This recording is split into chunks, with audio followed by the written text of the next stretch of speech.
madaxweynaha dowladda federaalka Soomaaliya Xasan Sheekh Maxamuud waxa uu dacwad uu ka gudbiyay xubnaha mucaaradka gaar ahaan kuwa ka soo jeeda beesha Mudullood waxaana uu odayaasha dhaqanka ee ku sugan magaalada Muqdisho u gudbiyay dacwad ka dhan ah madaxweynihii hore ee dowladda ku meel gaarka ah ee Soomaaliya Shariif Sheekh Axmed iyo xubnaha kale ee mucaaradka iyaga ku shirsan magaalada Muqdisho ee caasimadda dalka haddaba maxay tahay dacwadda uu madaxweyne Xasan Sheekh Maxamuud u gudbiyay iyo hanjabaadda uu markaas odayaashan u dhiibay ee la xiriirta madaxweynihii hore ee dalka Shariif Sheekh Axmed waxaynu dul istaagi doonaa fariinta iyo sidoo kale hadalka ka soo baxay madaxweyne Xasan Sheekh waxaan sidoo kale muuqaalkan idinku soo gudbin doonaa xubnaha mucaaradka ah ee iyaga ku shirsan magaalada Muqdisho ee caasimadda dalka waxa ay war-saxaafadeed guud ay ka soo saareen wada hadaladooda ka soconaya magaalada Muqdisho ee caasimadda dalka ee shirarkii ugu dambeeyay ee ka dhacay iyagoona sidoo kale shuruud adag ku xiray kulanka 10 bishan loo ballansan yahay in ay la kulmaan madaxweynaha dowladda federaalka Soomaaliya Xasan Sheekh Maxamuud qodobadaasi oo dhan ayaan soo gudbin doonaa marka hore soo dhawaada daawadayaal taariikhdu waxay ku beegan tahay 5 bisha shanaad ee May ee sanadka 2026 haddii aynu ku bilowno madaxweynaha jamhuuriyadda federaalka ee Soomaaliya Xasan Sheekh Maxamuud waxa uu dacwad u gudbiyay beesha Mudullood dacwadani waxaa sidoo kale laga gudbiyay madaxweynihii hore ee dowladda ku meel gaarka ah ee Soomaaliya Shariif Sheekh Axmed xildhibaan Cabdiraxmaan Maxamed Odwa oo ka mid ah golaha shacabka baarlamaanka Soomaaliya xildhibaan Cabdiraxmaan Cabdishakuur Warsame iyo sidoo kale xubno kale oo mucaarad ah ku jira Cabdikariin Xuseen Guuleed ayaana sidoo kale ka mid ah dadka markaas laga gudbiyay dacwadan oo uu ku jiro ra'iisul wasaarihii hore ee dalka Xasan Cali Kheyre dhammaan xubnahan ayaana sidoo kale dacwadan waxaa loo gudbiyay odayaasha dhaqanka ee beesha Mudullood madaxweynaha dowladda federaalka ee Soomaaliya Xasan Sheekh Maxamuud ayaana sidoo kale waxaa la tilmaamay dacwadan uu u gudbiyay odayaasha dhaqanka in ay la xiriirto in ay markaas joojiyaan tallaabooyinka ay markaas ay qaadayaan xubnaha mucaaradka ah ee iyaga markaas ku sugan magaalada Muqdisho ee caasimadda dalka madaxweyne Xasan Sheekh dadka uu sida gaarka ah uu dacwadda uu ka gudbiyay waxaa kamid ah madaxweynihii hore ee dowladda ku meel gaarka ah ee Soomaaliya Shariif Sheekh Axmed oo uu ku tilmaamay ninka markaas isku dubridayo sidoo kalena abaabulkan wado isku keenaya dadka si markaas loola dagaalamo dowladda federaalka ee Soomaaliya madaxweyne Xasan Sheekh Maxamuud ayaana sidoo kale waxaa la tilmaamay in beesha Mudullood uu markaas si toos ah ugu sheegay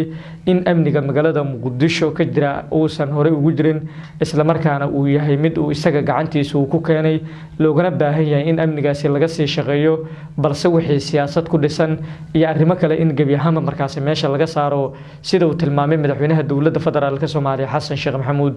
odayaasha dhaqanka waxa uu sidoo kale u dhiibay hanjabaad ah haddii uu joojin waayo madaxweyne Shariif Sheekh Axmed in uu qaadi doono tallaabo degdeg ah taasoo la xiriirta in uu kaga jawaabayo wada kasto iyo sidoo kale wax kasto isku dayo madaxweyne Sheekh Shariif iyo sidoo kale xubnaha mucaaradka ay sameynayaan in gacan bir ah lagu qaban doono isla markaana lala xisaabtami doono sida uu sheegay madaxweynaha jamhuuriyadda federaalka ee Soomaaliya Xasan Sheekh Maxamuud madaxweyne Xasan Sheekh ayaa sidoo kale waxa uu tilmaamay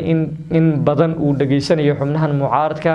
dhowr jeer oo kala duwan uu la kulmay isla markaana xilligan wixii ka dambeeya aysan jiri doonin dulqaad balse ay noqon doonto mid la isku xisaabtamo wada kasta iyo sidoo kale tallaabo kasto ay sameeyaan xubnaha mucaaradka ah sida uu tilmaamay madaxweynaha jamhuuriyadda federaalka Soomaaliya Xasan Sheekh Maxamuud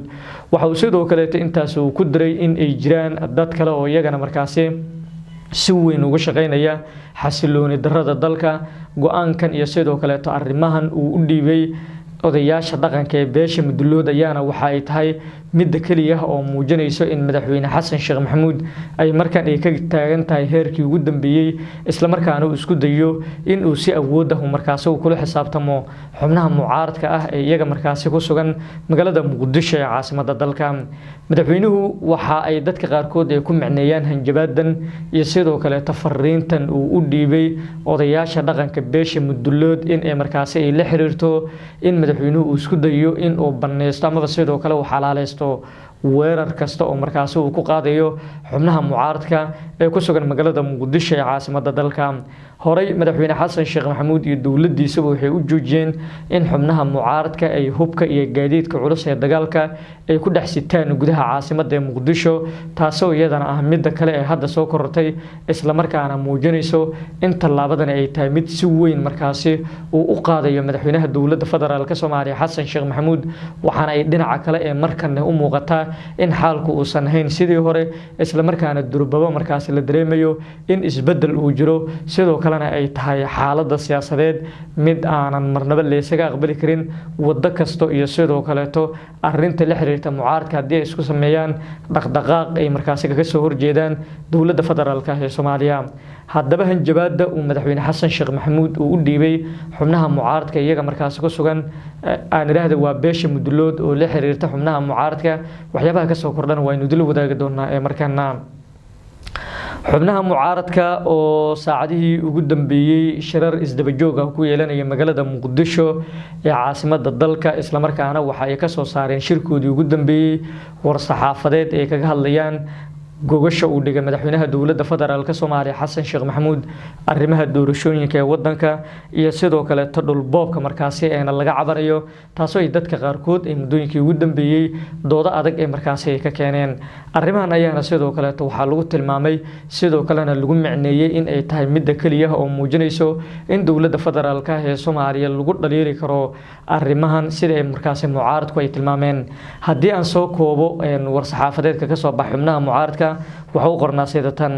golaha mustaqbalka Soomaaliyeed waxa uu si taxadar leh iyo mas'uuliyad leh markaasi u soo dhaweynaya casuumaadda madaxweynaha ee ku aadan wada hadalka la qorsheeyay 10 May 2026. golahu waxa uu cadeynayaa inuu markaasi horey si niyad sami iyo daacadnimo leh ugu qayb galay wada hadallo markaasi xilli uu madaxweynaha uu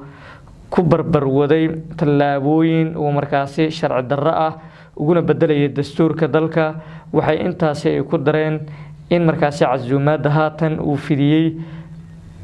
ay markaasi ay tahay mid kaliya uu ku dhawaaqay madaxweynaha mid ay markaasi aqbalayaan siday tilmaameen xubnaha mucaaradka.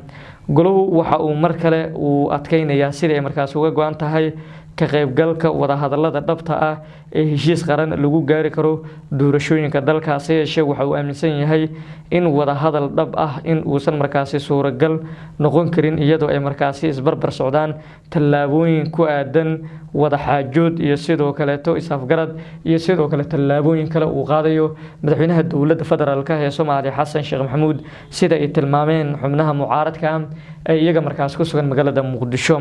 haddaba golahu waxa uu cadeynayaa in uu diyaar u yahay wada hadal haddii markaasi madaxweynuhu uu qaado tallaabooyinkan soo socda. kow in uu markaasi uu muujiyo daacadnimo dhab ah oo ku aadan wada hadalka, joojina tallaabooyinka markaasi doorasho ee halka dhinaca ee natiijadeeda markaasi la sii ogyahay balse qof iyo cod markaasi ku magacaaban. 2 in la helo hannaan dhexdhexaadnimo oo madax bannaan oo markaasi la isku raacsan yahay. golahu waxa uu si cad markaasi u adkeynayaa in heshiiska siyaasadeed ee ku saabsan doorashooyinka markaasi la gaaro kahor intaan la gaarin 15 May 2026 oo ku eg muddada markaasi xilka madaxweynaha. haddii ay taasi dhici weyso golahu waxa uu markaasi isaga oo kaashanaya shacabka Soomaaliyeed waxa uu qaadi doonaa tallaabooyin mas'uuliyadeed oo lagu badbaadinayo midnimada iyo sidoo kale wadajirka iyo nidaamka dowladnimo ee wadanka. ayayna sidoo kaleeto xubnaha mucaaradka war saxaafadeedkoodu ay markaasi ay sii raaciyeen. mucaaradku waxay markan u muuqdaan haddii markaasi tallaabooyinkaasi labadaasi qodob oo ay hordhigeen madaxweynaha dowladda federaalka Soomaaliya Xasan Sheekh Maxamuud haddii uu qaadi waayo in ay si toos ah u qaadi doonaan tallaabo kale oo dheeraad ah isla markaana ay kula xisaabtami doonaan dowladda federaalka ee Soomaaliya. mucaaradka iyaga waxaa markaasi u qorsheysan in doorashooyin ay markaasi ay qabsadaan isla markaana waxay diyaarsanayaan hannaankii iyo qaabkii markaasi lagu geli lahaa arrimahan doorashooyinka. maalmihii ugu dambeeyay shir isdaba joog ayayna sidoo kale xubnahan mucaaradka waxay ku lahaayeen magaalada Muqdisho ee caasimadda dalka dalabkan ayaana waxa uu yahay kii ugu dambeeyay oo ay hordhigeen madaxweynaha Jamhuuriyadda Federaalka Soomaaliya Xasan Sheekh Maxamuud isla markaana ay ka dalbanayaan in uu madaxweynuhu uu si degdeg ah markaas u aqbalo wada hadalkan iyo sidoo kale shuruudaha ay hordhigeen oo la xiriira labadan qodob oo ku saabsan in uu joojiyo wax kasta oo la xiriira doorasho ku sheegna sidoo kale ay ku tilmaameen uu madaxweynuhu tallaabooyinkeeda oo markaas uu qaadayo iyo mid labaad oo ah in wada hadalladu ay noqdaan kuwa niyasami leh dhexdhexaad ah sidoo kalena markaas si wanaagsan la isugu waafaqo haddii ay taasi dhici weyso ayayna sidoo kale mucaaradku waxay tilmaameen in aysan marnaba ka sii qayb gali doonin wada hadal kasto iyo sidoo kale kulan kasto oo iclaamiyo madaxweynaha dowladda federaalka Soomaaliya Xasan Sheekh Maxamuud haddaba waxyaabaha ka soo kordha wada hadallada mucaaradka tallaabooyinka ay ku dhawaaqeen inay qaadi doonaan iyo sidoo kale hanjabaadda markaas ka soo yeertay wararkeena dambe ayaan idin kula wadaagi doonaa